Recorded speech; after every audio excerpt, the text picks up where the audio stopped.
Meu nome? Isso não importa agora. O que importa é que aos 16 anos eu já tinha passado pelo inferno na Terra, e o pior de tudo é que ninguém acreditou em mim quando gritei por socorro. Esta história que vou contar hoje pode mexer com sua alma, pode te deixar sem dormir. Mas precisa ser contada, porque talvez alguém que está me ouvindo agora esteja passando pela mesma coisa que eu passei. E se você está aqui comigo neste momento, saiba que sua presença já está ajudando outras. Pessoas que precisam ouvir isso. Cada segundo que você dedica a esta história pode ser a diferença na vida de alguém.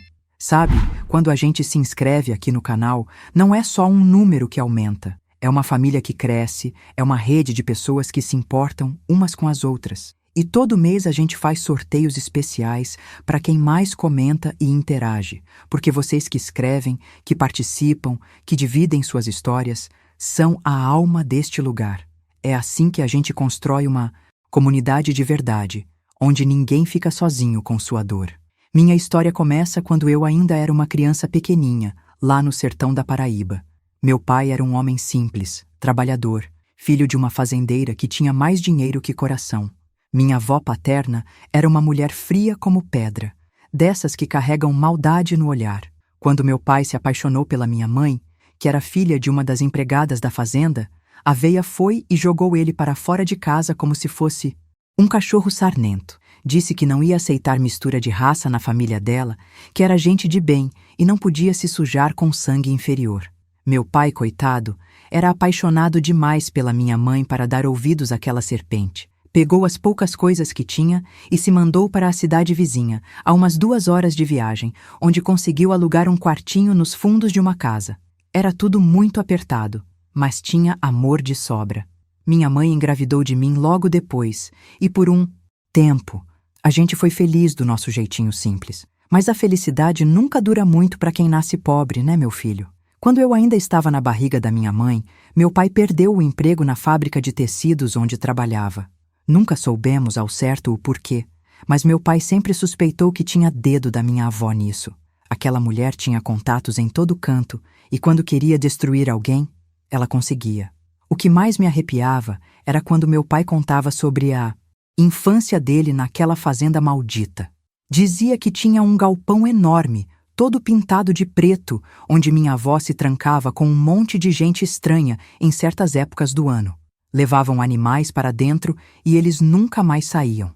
Meu pai, ainda criança, via aquelas movimentações estranhas, ouvia uns gritos que gelavam o sangue, mas era proibido de chegar perto. Agora eu entendo o que aquela megera fazia lá dentro, e isso explica muita coisa da desgraça que caiu sobre nossa família. Depois que eu nasci, as coisas ficaram ainda mais difíceis. Meu pai conseguiu um trabalho como motorista de caminhão, numa empresa pequena que pagava uma mixaria, mas era o que tinha. Ficava semanas inteiras na estrada, deixando eu e minha mãe sozinhas numa casinha de taipa que a gente alugava no meio do mato, longe de tudo e de todos. Eram os dias mais felizes da minha vida, quando era só eu e minha mãe naquela casinha. Ela era minha única companhia, minha melhor amiga, minha princesa. A gente brincava no terreiro, ela me ensinava a fazer bonequinha de milho, cantava as cantigas mais lindas que já escutei na vida. Quando meu pai chegava das viagens, trazia sempre alguma coisinha para mim. Um doce, um brinquedinho barato, mas que para mim valia mais que ouro. Quando eu completei 7 anos, a prefeitura começou a mandar um ônibus buscar as crianças que moravam longe para estudar na cidade. Foi aí que eu comecei a ter outros amiguinhos, a ver que existia um mundo maior que aquela casinha no mato. Mas meu coração sempre era em casa, com minha mãe. Foi numa tarde de março, eu lembro como se fosse ontem, que cheguei da escola e encontrei meus pais abraçados, chorando como se o mundo tivesse acabado. Eu tinha acabado de fazer 8 anos e não entendia nada daquilo. Perguntei por que estavam tão tristes, e minha mãe, com os olhos vermelhos de tanto chorar, inventou que tinha assistido um filme muito triste na televisão. Na minha cabeça de criança, aquilo fez sentido, e eu ainda dei bronca nos dois, dizendo que não deviam perder tempo com essas coisas. Mas a partir daquele dia, minha mãe mudou completamente. O sorriso dela sumiu, os olhos perderam o brilho, e ela começou a ficar na cama o dia todo. Sempre que eu pedia para brincar, Ela dizia que estava muito cansada. Foi quando ela me deu uma pequena Bíblia de presente e disse uma coisa que nunca mais saiu da minha cabeça. Minha filha, quando você se sentir vazia e triste, leia um pouco deste livro, porque só Deus pode preencher o vazio que fica na gente. Meu pai começou a aparecer mais em casa, mas estava sempre nervoso, preocupado e não dava muita conversa para mim. Hoje eu sei que eles estavam escondendo de mim a notícia mais terrível que uma criança pode receber. Numa manhã de terça-feira, eu estava na escola quando a professora me chamou e disse que meu pai tinha vindo me buscar. Quando cheguei em casa, vi uma ambulância parada na porta e minha mãe sendo carregada numa maca. Ela estava tão magra, tão pálida, que parecia um fantasma. Foi a última vez que eu vi minha mãe viva. Fiquei na casa de uma vizinha enquanto meu pai acompanhava minha mãe no hospital da cidade grande. Foram os dias mais longos da minha vida. Eu rezava todas as noites para Deus trazer minha mãe de volta. Prometia ser a menina mais comportada do mundo. Prometia nunca mais fazer birra. Mas Deus não me ouviu. Ou talvez ele estivesse ocupado demais com outras coisas. Minha mãe morreu numa madrugada de sexta-feira, sozinha naquele hospital frio, sem eu poder nem me despedir dela. Câncer no sangue, foi o que disseram. Já estava espalhado pelo corpo todo quando descobriram. Eu nem pude ir ao enterro. Meu pai disse que criança não devia ver essas coisas, que era melhor eu guardar a lembrança da minha mãe sorrindo. Mas como guardar lembrança de sorriso se a última imagem que eu tinha dela era deitada naquela cama, fraca demais para nem me dar um abraço? Depois do enterro, meu pai chegou em casa com os olhos inchados de tanto chorar e me disse que a gente ia ter que morar com minha avó por um tempo. Eu implorei, chorei, fiz escândalo, mas não adiantou nada. Ele disse que não tinha como cuidar de mim e trabalhar ao mesmo tempo, que era só temporário, até ele se organizar. Temporário. Essa palavra virou uma mentira que durou anos. A casa da minha avó era grande, mas fria como um cemitério. Ela me recebeu com um olhar que gelava o sangue, como se eu fosse uma praga que tinha invadido a casa dela. Desde o primeiro dia, deixou bem claro que eu era um peso, um estorvo que ela ia ter que carregar por caridade. As regras da casa eram mais rígidas que cadeia. Eu não podia fazer barulho, não podia mexer em nada, não podia nem respirar alto que ela já vinha com cara feia reclamar. E o pior de tudo, era terminantemente proibido chegar perto daquele galpão maldito que ficava nos fundos da propriedade. E se essa mensagem ressoou com você até aqui e quiser apoiar para que ela chegue a outras pessoas que também estão no limite, clique em Valeu Demais. Esse gesto pequeno ajuda a manter viva essa missão de levar luz a quem já perdeu a esperança. Gratidão imensa. Minha avó era uma mulher sem coração, daquelas que parece que nasceu com pedra no peito. Todo dia ela encontrava uma forma de me humilhar, de me fazer sentir menor que o pó da terra. Vivia falando mal do meu pai, dizendo que ele não prestava, que tinha casado com uma vagabunda e que eu tinha puxado ao sangue ruim da minha mãe. Essas palavras cortavam minha alma como facada, porque eu ainda estava de luto, ainda sentia falta da minha mãezinha todos os dias. O que mais me doía era quando ela falava que minha mãe era azarenta, que tinha trazido desgraça para nossa família e que eu, por ter o mesmo sangue dela, podia trazer azar para a vida dela também. Imaginem só uma criança de 8 anos escutando essas maldades todos os dias, ainda por cima de alguém que deveria me proteger e me dar carinho. Foi numa tarde que ela fez a pior coisa que alguém podia fazer comigo. Eu estava no meu quartinho, folheando aquela pequena Bíblia que minha mãe tinha me dado antes de partir. Era meu bem mais precioso, a única coisa que me ligava a ela. De repente, minha avó entrou feito uma fera, arrancou o livro da minha mão com uma violência que me assustou e começou a rasgar página por página, jogando os pedaços no chão como se fosse lixo. Enquanto destruía a última lembrança da minha mãe, ela disse com os olhos cheios de ódio que o Deus para quem eu estava rezando não valia nada, que não tinha dado nada em troca, nem sequer a cura da minha mãe quando ela mais precisou. Disse que se eu quisesse ser alguém na vida, teria que seguir outro caminho, que o Deus dela era o único capaz de dar riqueza, poder e destruir qualquer inimigo. Eu fiquei paralisada de horror, vendo os pedacinhos da Bíblia espalhados pelo chão, sentindo como se ela tivesse matado minha mãe de novo. Saí correndo daquele quarto, chorando como uma doida, mas não tinha para onde ir. Eu era só uma criança perdida numa casa que parecia mais um cemitério cheio de alma penada. Todo dia era uma tortura nova. Minha avó tinha um filho que ela idolatrava, meu tio Roberto, que tinha se formado em engenharia e morava numa cidade grande. Ela vivia se gabando dele, dizendo que aquele sim era um filho de valor, que tinha dado orgulho para a família. Quando ele vinha visitar, ela se transformava numa pessoa completamente diferente, toda sorridente e carinhosa, mas comigo continuava sendo a mesma cobra venenosa. Quando meu pai voltava das viagens, geralmente a cada 2 ou 3 semanas, eu corria para ele implorando para me levar embora dali. Contava chorando como minha avó me tratava mal, como ela falava da minha mãe, como eu não aguentava mais viver naquele inferno. Mas ele sempre dizia a mesma coisa, que eu precisava ter paciência, que era só até ele conseguir se estabilizar no trabalho e juntar dinheiro para alugar uma casa para nós dois. Eu não entendia na época, mas hoje sei que meu pai estava desesperado também.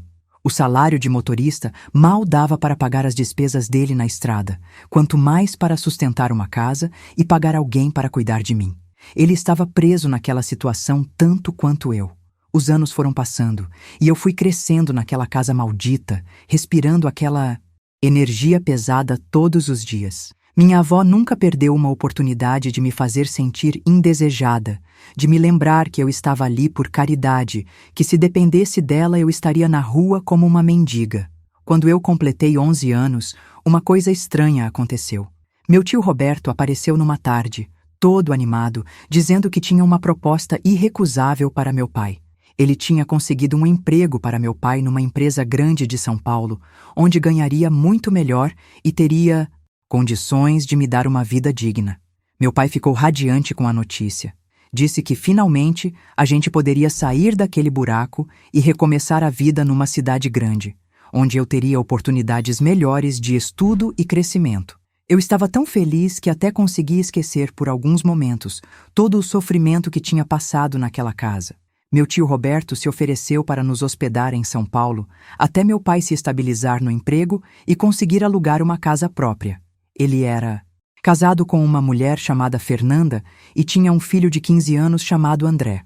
Na época, aquilo pareceu a solução perfeita, uma nova chance de ser feliz. Fizemos as malas às pressas e partimos para São Paulo numa manhã de dezembro.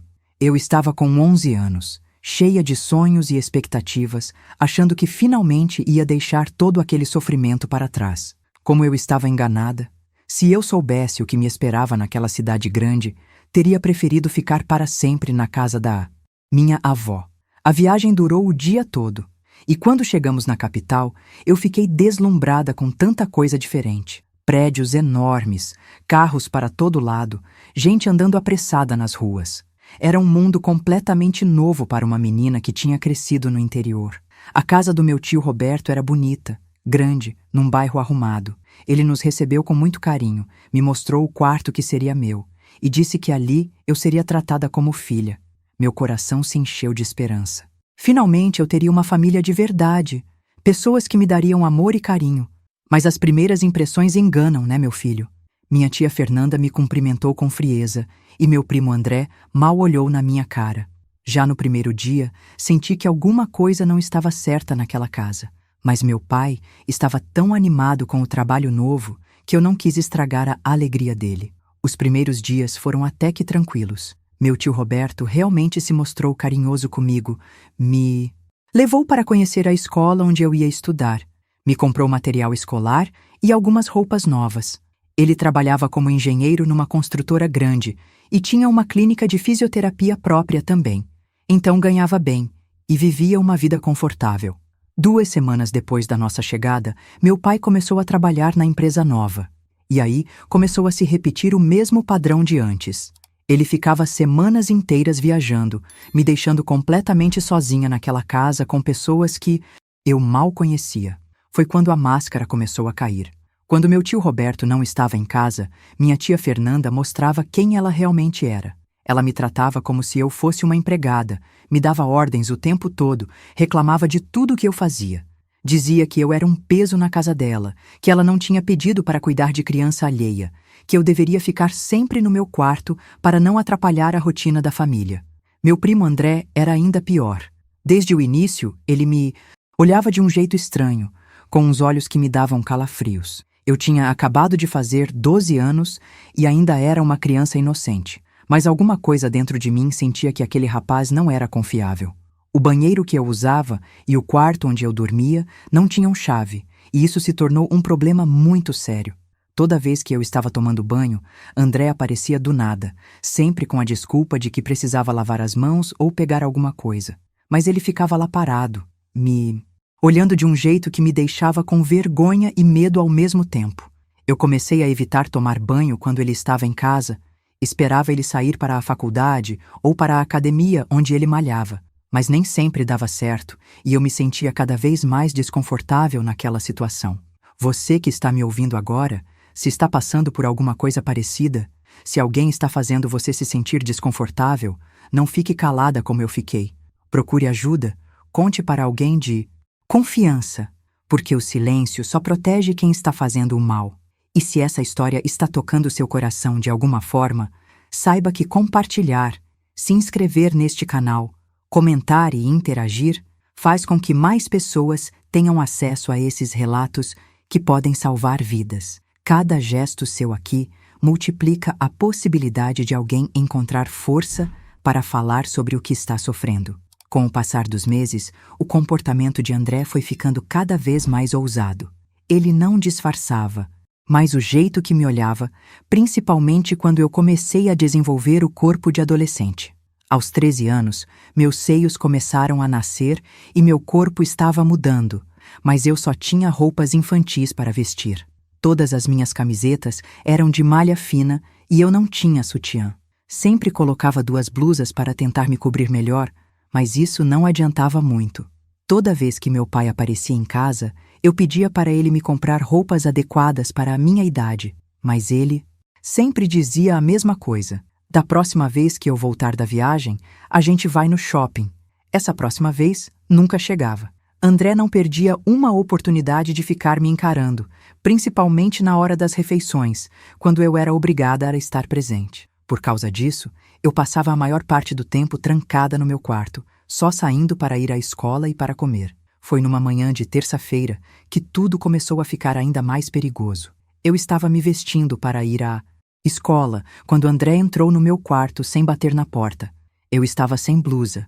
Tentei me cobrir com as mãos e gritei para que ele saísse dali imediatamente.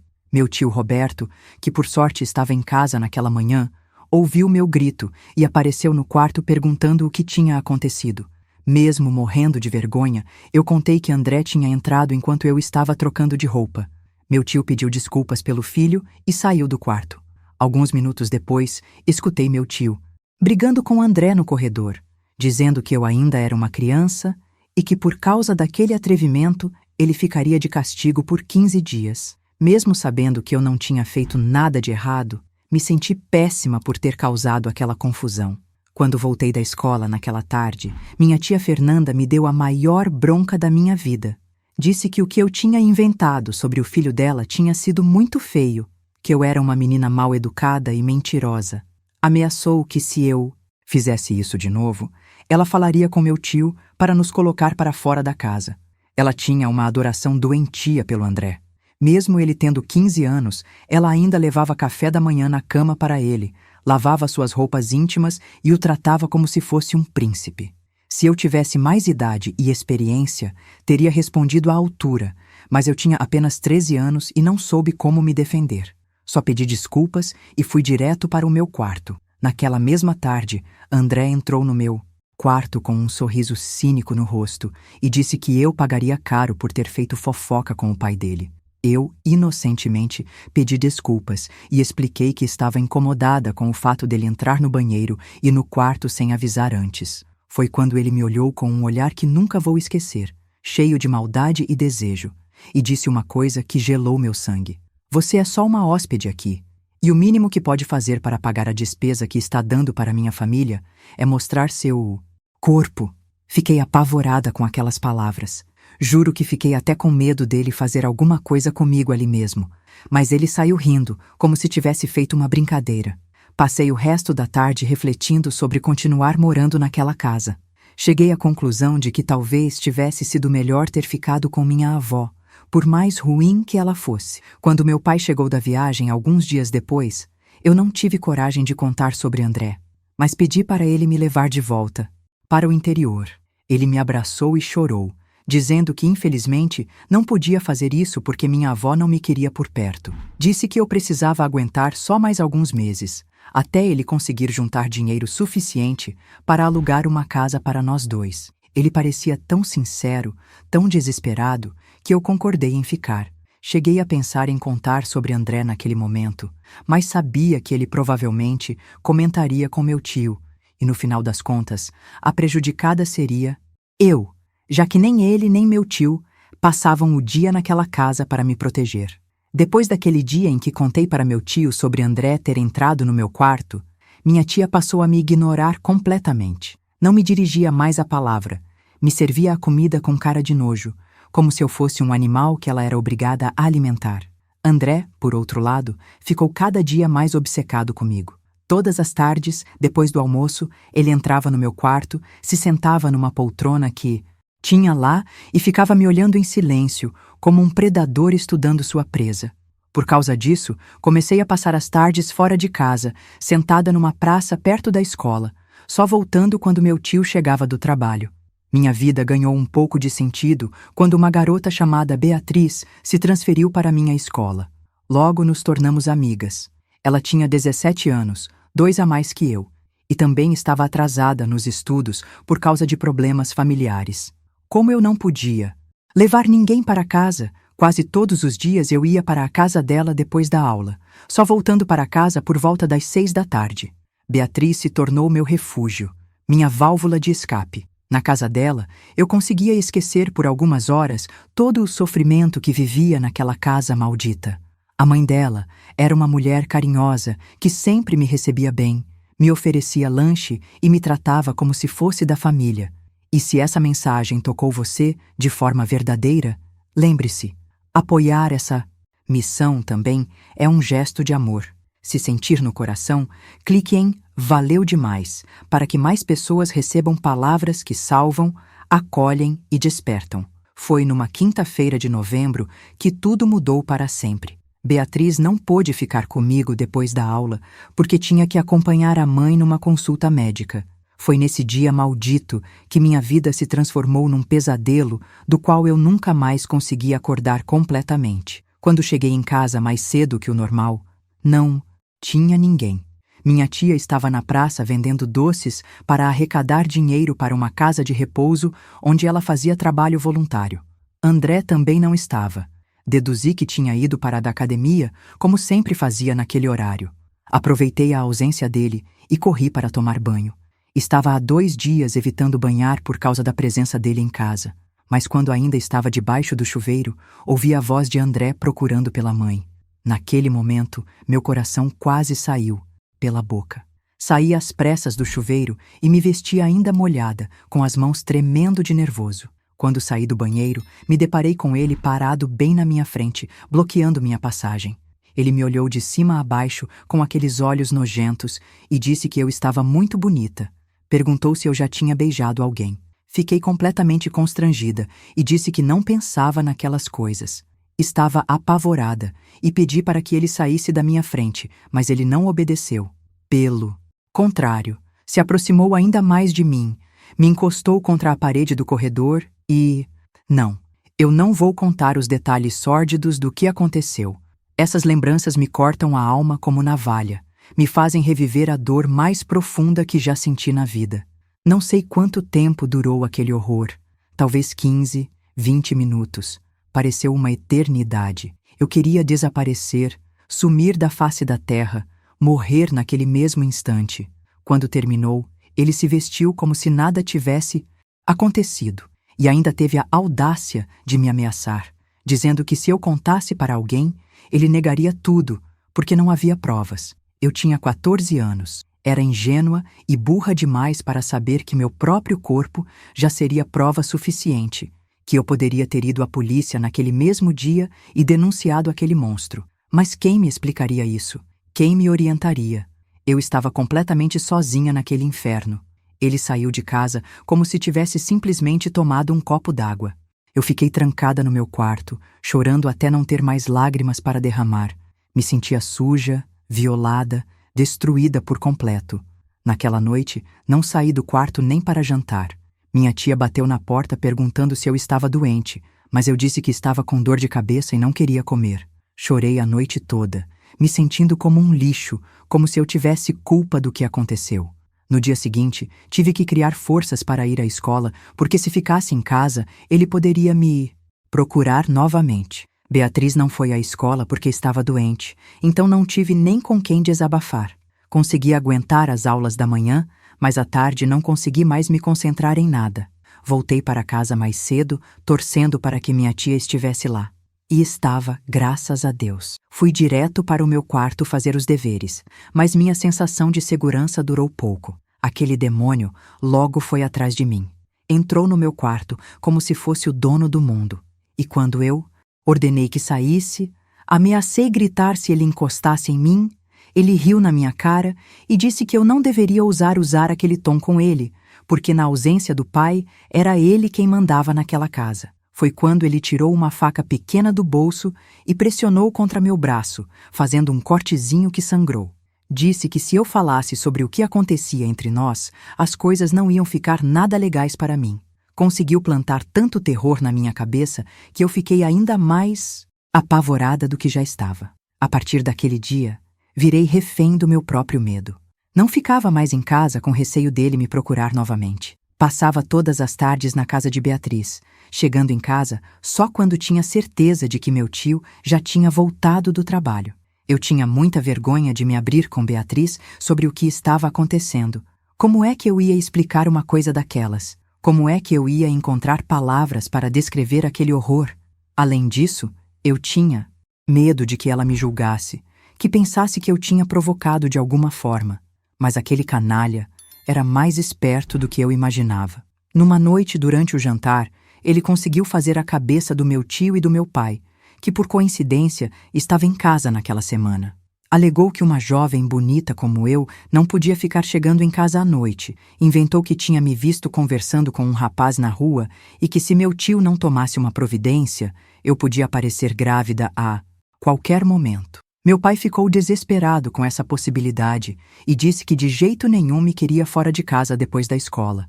Eu tentei me defender, expliquei que todas as tardes ficava na casa de uma amiga estudando, mas meu tio ficou sem saber em quem acreditar e sugeriu que minha amiga passasse a vir na minha casa. Depois desse dia, Beatriz passou a me visitar algumas vezes, mas não era todo dia que ela podia ir. E quando ela não ia, o pior geralmente acontecia. André era mais forte que eu, de nada adiantava tentar empurrá-lo ou me debater. Ele sempre conseguia o que queria, e eu me sentia cada vez mais destruída por dentro. Numa dessas vezes, minha tia também estava em casa. Quando André me procurou no quarto, eu entendi que aquela era minha chance e comecei a gritar por socorro para que ela me ouvisse. Ela veio correndo para o quarto e, quando abriu a porta, viu aquela cena horrorosa. Quando a vi, comecei a gritar ainda mais, implorando para que ela me ajudasse. Mas vocês não vão acreditar no que aconteceu. Nem com a presença da própria mãe ele parava. E ela, ao invés de me defender, se aproximou e tapou minha boca, mandando eu parar de gritar. Disse com um tom irônico que eu era uma garota sortuda por o filho dela ter me escolhido. Ela viu que eu estava chorando, viu meu desespero, mas não estava nem aí. A partir desse dia, as coisas pioraram ainda mais para mim, porque ela passou a ajudar o filho a me conter quando eu tentava me debater. Depois se sentava numa poltrona para assistir tudo como se fosse um espetáculo. Eram dois loucos, duas criaturas sem alma que se divertiam com o meu sofrimento. Eu estava com muito medo de falar sobre isso com meu pai por causa das ameaças de André. E, além disso, tinha quase certeza de que ele não acreditaria em mim. Pensaria que eu estava inventando para não ficar mais naquela casa. Os meses foram passando e eu fui aguentando aquele martírio em silêncio. Beatriz percebia que eu estava estranha, Sempre me perguntava se estava tudo bem comigo, porque eu não parecia mais a mesma garota alegre que ela tinha conhecido. Mas eu não tinha coragem de contar a verdade. Na real, eu tinha era vergonha. Me sentia culpada por alguma razão que eu mesma não conseguia entender. Consegui aguentar passar por esse sofrimento por 3 anos inteiros. 3 anos de inferno. 3 anos sendo violentada dentro da minha própria casa por aqueles 2 demônios. Quando fiz 16 anos, algo mudou dentro de mim. Eu estava amadurecendo, deixando de ser aquela criança indefesa, e minha tristeza começou a se transformar em ódio. Já não obedecia mais às ordens de ninguém naquela casa maldita. Ficava na rua até tarde depois da aula. Voltava só quando tinha vontade. A raiva que eu sentia por aqueles 2 desgraçados estava crescendo como um monstro dentro do meu peito. Eu pensava o tempo todo em fazer justiça com as próprias mãos, em acabar com eles de uma vez por todas. Infelizmente, ainda acontecia de André se aproveitar de mim, principalmente quando meu tio dava plantão na clínica e ficava fora a noite toda. Mas eu já não era mais aquela menina assustada. Eu revidava, arranhava, mordia, fazia de tudo para machucá-lo também. Uma vez, consegui acertar uma joelhada bem no meio das pernas dele e ele ficou uns 10 minutos se contorcendo de dor no chão. Foi quando eu não aguentei mais segurar esse segredo sozinha.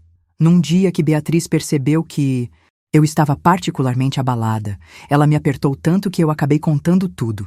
Ela ficou chocada, me abraçou forte e nós 2 choramos juntas por mais de 1 hora. Beatriz me disse que eu precisava ir à polícia denunciar aqueles 2 monstros, que existiam exames que podiam comprovar que eu estava falando a verdade. Naquele momento, eu chorei e me odiei por não ter falado antes sobre aquilo. Eu era muito boba e não sabia que existia essa possibilidade. No mesmo dia, fomos à delegacia mais próxima e prestei queixa contra André e Fernanda.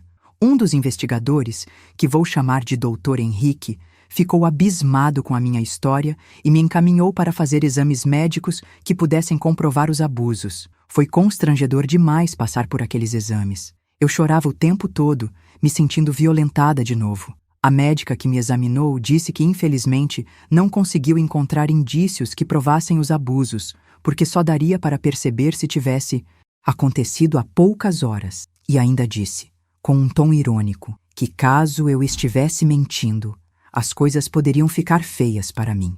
Em que mundo a gente vive, meu Deus? Como é que uma mulher pode não apoiar outra, mesmo sem ter certeza absoluta? Aquela médica me fez sentir como se eu fosse uma criminosa, não uma vítima. Mas o Dr. Henrique acreditou em mim e me aconselhou a não desistir de fazer justiça. Ele mesmo foi à casa do meu tio buscar André e o levou para a delegacia para prestar depoimento. Meu primo sequer ficou preso, porque aquela víbora da minha tia providenciou imediatamente um advogado caríssimo para defendê-lo. A partir desse dia, meu tio passou a me tratar muito mal, dizendo que eu era uma mentirosa sem vergonha, que estava difamando a família dele depois de tudo que tinham feito por mim. Na semana seguinte, meu pai apareceu em casa porque meu tio tinha ligado contando tudo e exigindo que ele me tirasse dali. Mesmo eu jurando para meu pai que não estava mentindo, que tudo aquilo tinha acontecido exatamente como eu contei, ele não acreditou em mim. Mandou que eu arrumasse minhas coisas porque a gente ia embora naquele mesmo dia. Antes de sair daquela casa maldita, me aproximei de André e disse bem baixinho no ouvido dele que eu só ia sossegar depois que visse ele embaixo da terra, apodrecendo no cemitério. Ele riu na minha cara, como se eu fosse uma formiguinha tentando ameaçar um elefante. Saí de lá destruída. Não pelo fato de estar indo embora, mas sim por levar a fama de mentirosa depois de ter sofrido anos de abuso. Foi nesse dia que descobri que meu pai tinha alugado uma casa pequena e estava morando com uma mulher. Ao chegar naquela casa nova, percebi que meu pai nunca teve planos reais de me levar embora da casa do meu tio. Ele até se justificou, dizendo que achava que meu tio poderia me dar um futuro melhor, que eu poderia estudar numa faculdade particular boa.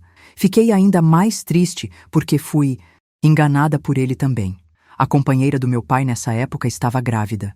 Ela se chamava Joana e foi a única pessoa que me estendeu a mão naquele momento tão difícil da minha vida. Ficou horrorizada com os detalhes que contei para ela. Me abraçou e disse que acreditava em cada palavra minha.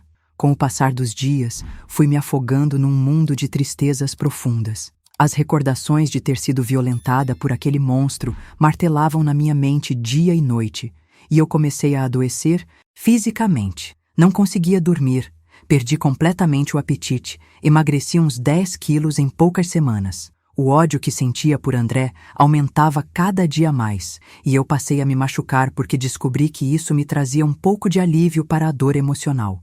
Usava estilete, gilete, qualquer coisa cortante que encontrasse para fazer cortes nos braços e nas pernas. A dor física me distraía da dor da alma.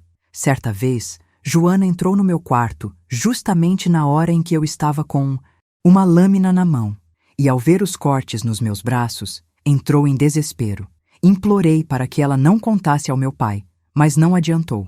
Por conta disso, meu pai me internou numa clínica psiquiátrica. Como eu já estava viciada em me machucar, comecei a ter crises nervosas naquela clínica porque não tinha acesso a nada cortante. Isso fez com que os médicos aumentassem a dose das medicações que me davam para ficar mais calma. Os remédios me deixaram ainda pior. Um deles me dava crise de pânico, aperto no peito e falta de ar. Quando trocaram as medicações, eu comecei a ter muita sonolência. Ficava como um zumbi o dia todo, sem força nem para tentar me machucar. Depois de 25 dias internada, comecei a apresentar melhoras e consegui acesso à área externa da clínica. Foi lá que conheci Silvana, uma jovem de 23 anos que estava internada porque alguém tinha feito trabalho espiritual contra ela e ela andava tendo alucinações. A princípio, achei que ela era mais uma maluca internada ali, mas os detalhes que ela me deu foram muito convincentes.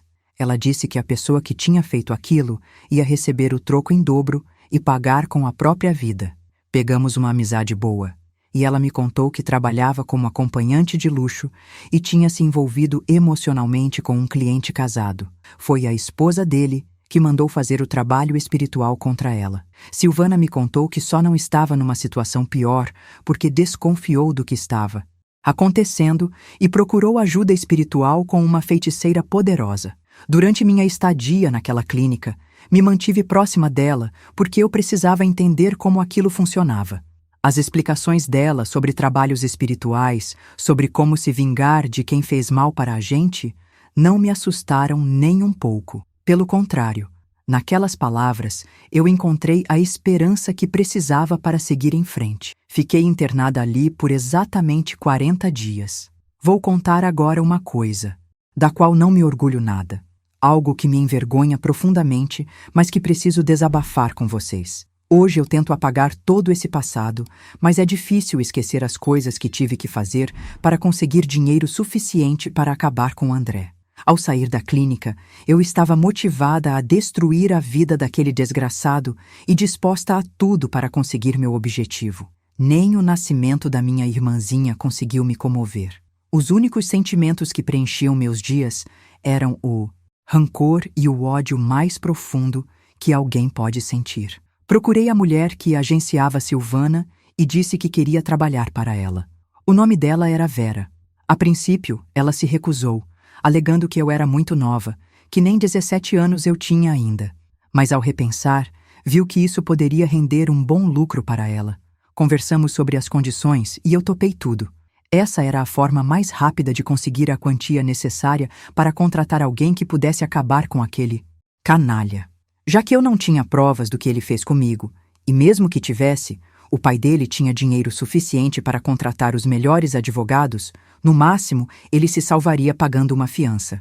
E se esse movimento espiritual tocou sua vida de alguma forma, se sentiu clareza, acolhimento ou apenas um suspiro de alívio, clique em Valeu demais. Esse gesto fortalece essa corrente de luz e faz com que essas mensagens cheguem a outras pessoas que, assim como você, também estavam no limite. Seria muito difícil me relacionar com homens desconhecidos, até porque eu não tinha experiência nenhuma, e as únicas relações que eu tinha tido foram forçadas, o que com certeza me traria novos traumas. Mas como eu disse, estava motivada pelo ódio. Não podia deixar por isso mesmo. Não podia aceitar ser chamada de mentirosa enquanto André vivia sua vida tranquilamente. Durante os primeiros 3 meses, me relacionei com todos os tipos de homens. Eu era uma jovem traumatizada e foi extremamente difícil ter que me deitar com cada um deles. Mas a vontade de acabar com André era maior do que a repugnância que eu sentia. A sorte era que Vera administrava tudo muito bem. Então, os clientes não ofereciam perigo físico. Em meio àqueles homens nojentos, conheci um que se salvava. O nome dele é Gastão. Ele tem idade para ser meu pai, aliás, pensando bem, talvez idade para ser meu avô, mas ele foi muito legal comigo. Depois de ficarmos juntos algumas vezes, ele me levou para almoçar num restaurante chique e de lá fomos ao shopping. Me presenteou com um celular, roupas, sapatos, bolsa, tudo de marca boa. Naquele dia, me senti uma princesa, mesmo isso não trazendo nenhum pingo de alegria real para a minha vida. A partir daquele dia, nos envolvemos seriamente e eu abandonei aquela vida. Me apaixonei por ele de verdade e mesmo se ele fosse pobre, eu teria continuado do lado dele. Gastão me tirou do buraco e me deu dignidade de volta. Mesmo amando Gastão, o ódio por André ainda pulsava na minha mente e nas minhas veias como veneno. Contei para ele tudo o que passei na casa do meu tio e expliquei que foi para me vingar que decidi me vender para ter dinheiro para pagar alguém que pudesse acabar com aquele monstro. Gastão ficou emocionado com meu sofrimento e até chorou abraçado comigo. Disse que me apoiaria se eu decidisse continuar com meu plano de vingança, mas que não acreditava muito nesse tipo de ajuda espiritual. Na verdade, nem eu. Acreditava 100%, mas era minha única esperança de fazer justiça. Disposto a me ajudar, Gastão conversou com alguns conhecidos e um deles forneceu o telefone e endereço de um homem que mexia com essas coisas. Eu me senti esperançosa pela primeira vez em muito tempo. Ligamos e agendamos um encontro para o dia seguinte. Gastão não quis ir comigo. Alegou que essa vingança era minha e por isso eu devia fazer essa demanda sozinha. Dava para ver que ele estava com medo. Mas eu não. Estava preenchida de coragem e motivação. No dia seguinte, às 10 da manhã em ponto, eu já estava na porta da casa daquele homem aguardando que ele me atendesse. Nosso encontro estava marcado para as 11, mas minha ansiedade não permitiu que eu chegasse na hora certa. Ao entrar naquela casa, senti uma energia muito forte, muito pesada. Não sei como descrever direito, mas dava para sentir que não estávamos sozinhos ali. O que deixava o local ainda mais assombrado era o fato de a casa ser toda pintada de preto por dentro. A iluminação também era bem fraquinha, e havia espelhos grandes nos 4 cantos da sala principal. Expliquei os motivos que me levaram até ali. Minha conversa com esse homem me trouxe recordações da minha avó e das coisas estranhas que meu pai contava sobre ela. Ele afirmou que Deus não era bondoso como todos dizem, que riqueza e vingança só o capeta pode oferecer de verdade. Seu Edmundo, era assim que ele se apresentou, me deu o preço do trabalho e pediu itens pessoais de André, porque não podia me dar garantia sem ter alguma coisa que pertencesse a ele. Eu me senti um pouco desanimada, porque não tinha mais acesso à casa do meu tio. Mas aí lembrei que meu pai ainda tinha as chaves de lá, porque quando saímos às pressas, ele esqueceu de devolver. Além disso, ele ainda era caminhoneiro e vivia na estrada, então não seria difícil pegar as chaves sem ele perceber. Me despedi do seu Edmundo e prometi manter contato assim, que conseguisse o que ele estava pedindo. Cheguei em casa e liguei para meu pai. Ele disse que voltaria da viagem em 5 dias. Estava sendo mais presente por conta da bebezinha que tinha nascido. Esperei ansiosamente e no dia combinado me encontrei com meu pai. Tudo aconteceu como eu esperava. Consegui pegar as chaves sem ele perceber. Eu tinha muitas mágoas dele, muitas mesmo. Ele não me apoiou quando mais precisei de um pai na minha vida. Agora só faltava criar coragem para invadir a casa e pegar alguma roupa íntima de André. Eu conhecia a rotina de cada um ali. Sabia os dias que minha tia fazia trabalho voluntário, sabia os horários que André ia à academia, sabia que meu tio nunca estava em casa durante o dia. Me enchi de coragem e voltei naquela casa maldita. Claro que fui bem cedo, antes de André sair para a academia. Precisava ter certeza absoluta de que ele tinha ido treinar antes de entrar. Entrar naquela casa novamente me trouxe todas aquelas emoções negativas de volta. Todo o meu sofrimento veio à tona como uma enxurrada. Tentei não esmorecer e corri até a área de serviço, onde ficavam as roupas íntimas de André no varal. Saí de lá me sentindo uma verdadeira criminosa, mas ao mesmo tempo aliviada por ter conseguido o que precisava. Voltei para casa e liguei para seu Edmundo, agendando meu retorno para o sábado. Apareci lá e entreguei o que ele tinha pedido. Ele disse que em no máximo 40 dias eu teria notícias do resultado. 1 mês se passou e nada aconteceu. Eu mantinha contato todos os dias com meu pai, porque se acontecesse alguma coisa com André, meu tio certamente ligaria para ele. Seu Edmundo me pediu paciência e disse que essas coisas tinham o tempo delas, que eu não precisava me preocupar porque André iria pagar por tudo que fez comigo. E ele não mentiu. Cerca de 25 dias depois dessa conversa, recebi a notícia que me fez pular da cadeira de alegria. André estava internado em estado gravíssimo, com morte cerebral declarada pelos médicos. Um dos equipamentos da academia tinha despencado e atingido a cabeça dele em cheio durante um treino. Não senti nenhum pingo de dó ou remorso. Pelo contrário, aquilo trouxe uma paz de espírito que eu não sentia há anos. Sofri por tanto tempo nas mãos daqueles 2 animais que ver André naquele estado me deu uma sensação de justiça finalmente sendo feita. Não precisei fazer nada contra aquela megera da Fernanda. Ela pagará pelo mal que me fez pelo resto da vida, vendo o filho dela definhar numa cama de hospital, depois de ter sido cúmplice de tantas atrocidades. 1 semana após o internamento, André parou de respirar definitivamente. Com a morte dele, uma grande dúvida começou a atormentar meus dias. Será que minha avó tinha feito trabalho espiritual para destruir minha mãe? Será que o câncer que matou ela não foi obra daquela bruxa maldita?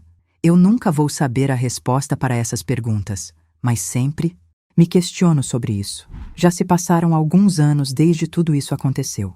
Consegui superar o trauma de ter sido violentada por tanto tempo, mas hoje sofro com pesadelos constantes com André dizendo que veio me buscar. Por conta disso, vivo à base de remédios para dormir, mas não sou mais uma mulher infeliz. Eu e Gastão estamos juntos até hoje. Nos casamos 2 anos depois que André morreu, e ele tem sido o homem mais maravilhoso que uma mulher pode ter ao lado. Não sei o que seria de mim se esse homem não tivesse aparecido na minha vida no momento que eu mais precisava. Gastão me ajudou a construir uma vida nova, longe de todo aquele passado sombrio. Hoje tenho minha própria loja de roupas femininas, numa cidade do interior de Minas Gerais, bem longe de São Paulo e de todas aquelas lembranças ruins. É uma vida simples, mas cheia de paz e dignidade. Meu pai continuou sendo caminhoneiro até se aposentar. A gente se reconciliou depois de alguns anos, especialmente quando ele entendeu que eu realmente tinha falado a verdade sobre André. Hoje ele cuida da minha irmãzinha, que já está com 12 anos e é uma menina linda e estudiosa. Minha avó morreu 3 anos depois da morte de André. Encontraram ela morta na cama, com uma expressão de terror no rosto, como se tivesse visto o próprio diabo. Alguns vizinhos disseram que escutaram gritos vindos da casa dela na madrugada em que morreu, mas ninguém teve coragem de ir ver o que estava acontecendo. Quando foram limpar os pertences dela, descobriram que aquele galpão maldito estava cheio de objetos estranhos, velas pretas derretidas, ossos de animais, bonecas espetadas com alfinetes e outras coisas que deixaram todo mundo horrorizado. Queimaram tudo e derrubaram o galpão no mesmo dia. Meu tio Roberto nunca mais quis falar comigo depois que André morreu. Acho que, no fundo, ele sabia que eu estava falando a verdade sobre o filho dele, mas preferiu ficar do lado da família. Ele e Fernanda se separaram 1 ano depois da morte de André. Ela enlouqueceu completamente. Vive internada numa clínica psiquiátrica até hoje. Beatriz continua sendo minha melhor amiga. Foi ela quem me deu força para denunciar André, mesmo sabendo que seria difícil conseguir justiça pelos meios legais. Hoje ela mora aqui perto da minha cidade e nos vemos sempre. Tem 3 filhos lindos e um marido que a ama de verdade. Às vezes me pergunto se fiz a coisa certa procurando aquele tipo de justiça. Mas aí, lembro de todo o sofrimento que passei. Lembro da cara de deboche de André quando me ameaçou. Lembro de Fernanda tapando minha boca enquanto o filho dela me violentava. E não sinto nenhum pingo de arrependimento. Gastão nunca me julgou por nada do que fiz no passado. Ele entende que eu era uma menina desesperada, que tinha esgotado todos os recursos legais e não via outra saída. Ele sempre diz que qualquer pai faria a mesma coisa se fosse com uma filha dele. Hoje, quando vejo notícias de crianças sendo abusadas, de famílias que não acreditam nas vítimas, meu coração se parte em pedacinhos. Eu sei exatamente como essas crianças se sentem. Sei o desespero de não ter ninguém para proteger você, de ser chamada de mentirosa justamente pelas pessoas que deviam te defender. Por isso resolvi contar minha história aqui. Porque se tem uma criança ou adolescente me ouvindo agora e passando por algo parecido, eu quero que ela saiba que não está sozinha, que eu acredito nela, que existem pessoas dispostas a ajudar de verdade. E se tem algum adulto ouvindo que suspeita que uma criança está sofrendo abuso, por favor, não fechem os olhos. Investiguem, conversem, protejam essa criança. Porque quando a gente se cala diante do mal, a gente se torna cúmplice desse mal. Não estou aqui incentivando ninguém a fazer justiça com as próprias mãos. Cada um tem que seguir sua consciência e arcar com as consequências dos seus atos. Eu fiz o que achei que devia fazer naquele momento da minha vida, e hoje vivo em paz com minhas decisões. O que eu quero mesmo é que outras crianças não passem pelo que eu passei, que as famílias acreditem mais nas suas crianças, que a justiça funcione melhor, que os abusadores sejam punidos como merecem, antes que destruam mais vidas inocentes. Minha mãe sempre dizia que Deus escreve certo por linhas tortas. Talvez toda essa dor que passei tenha servido para eu me tornar uma pessoa mais forte, mais decidida, capaz de ajudar outras pessoas que estão passando por situações parecidas. Hoje eu trabalho como voluntária numa ONG, que ajuda crianças vítimas de abuso sexual. É minha forma de transformar toda aquela dor em alguma coisa útil para o mundo. Cada criança que a gente consegue ajudar, cada família que a gente consegue orientar, é uma vitória contra o mal que existe neste mundo. Gastão me apoia em tudo isso. Ele entende que essa é minha missão de vida, minha forma de honrar a memória da minha mãe e de todas as crianças que não tiveram a sorte de sobreviver aos abusos que sofreram. Às vezes, sonho com minha mãe. Ela aparece sorrindo, me dizendo que está orgulhosa da mulher que me tornei, que todo o sofrimento valeu a pena porque me tornou capaz de ajudar outras pessoas. Nesses sonhos, sinto uma paz imensa, como se finalmente tivesse encontrado meu lugar no mundo. Gente, quero que vocês saibam que não foi fácil compartilhar essa história com vocês. Mexer nessas lembranças ainda dói, muito, mas eu sinto que é necessário. Porque enquanto a gente não falar sobre esses assuntos, enquanto a gente fingir que essas coisas não acontecem, outras crianças vão continuar sofrendo em silêncio. Eu sei que muita gente que está me ouvindo agora tem suas próprias histórias de dor, seus próprios traumas guardados no fundo do coração. E eu quero dizer para essas pessoas que elas não estão sozinhas, que existe luz no fim do túnel, mesmo quando parece que a escuridão vai durar para sempre. A vida me ensinou que a gente tem duas escolhas quando passa por algo terrível. Ou deixa aquilo te destruir completamente, ou usa aquela dor como combustível para se tornar uma pessoa mais forte. Eu escolhi a segunda opção, e hoje posso dizer que sou feliz, apesar de tudo que passei. Claro que ainda tenho cicatrizes. Ainda acordo algumas noites suando frio por causa dos pesadelos. Ainda sinto um aperto no peito quando vejo notícias sobre abuso infantil. Mas aprendi a conviver com essas marcas, aprendi que elas fazem parte de quem eu sou hoje. Gastão sempre me diz que eu sou a mulher mais corajosa que ele conhece, que qualquer outra pessoa teria enlouquecido ou se matado depois de passar pelo que eu passei. Mas eu sempre respondo que não tive escolha. Ou eu era forte, ou eu morria. E eu não queria morrer sem ver justiça sendo feita.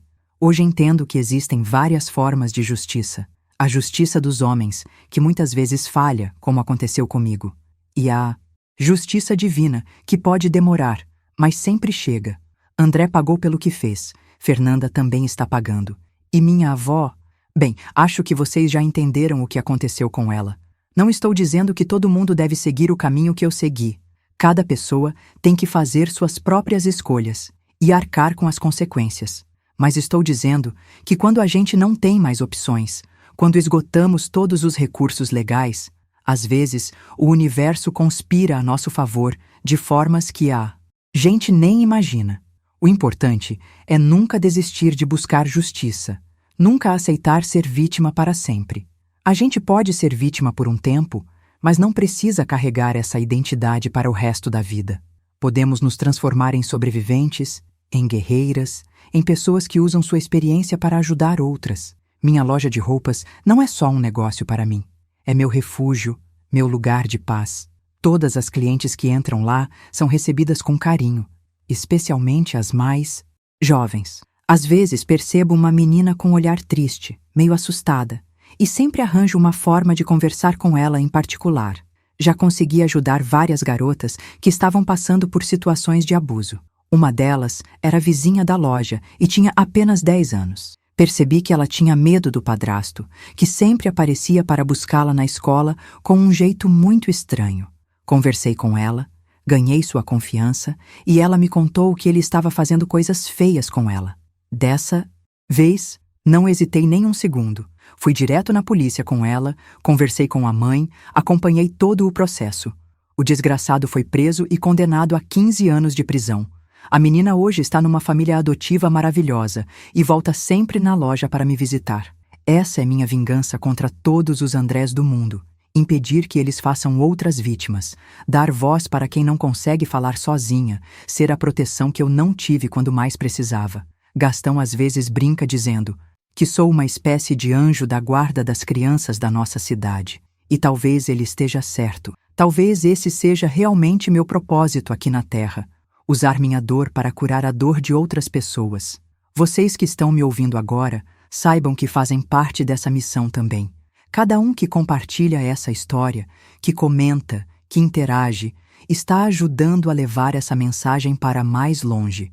E pode ser que essa história chegue justamente nos ouvidos de alguém que precisa muito ouvir isso. Se você é mãe ou pai, por favor, observe seus filhos com mais atenção. Mudanças de comportamento repentinas, medo excessivo de certas pessoas, pesadelos constantes, podem ser sinais de que alguma coisa não está certa. E se seu filho vier conversar com você sobre algo assim, acredite nele, proteja ele. Não seja como meu pai, que duvidou de mim quando mais precisava de apoio. Se você é uma criança ou adolescente passando por algo parecido com o que eu passei, não desista de pedir ajuda. Procure um adulto de confiança, uma professora, uma vizinha, um parente, alguém que possa te proteger. E se a primeira pessoa não acreditar em você, procure outra. Continue procurando até encontrar alguém que te ouça de verdade. Lembrem-se, o abusador sempre vai tentar fazer você se sentir culpada, vai tentar te convencer de que ninguém vai acreditar em você.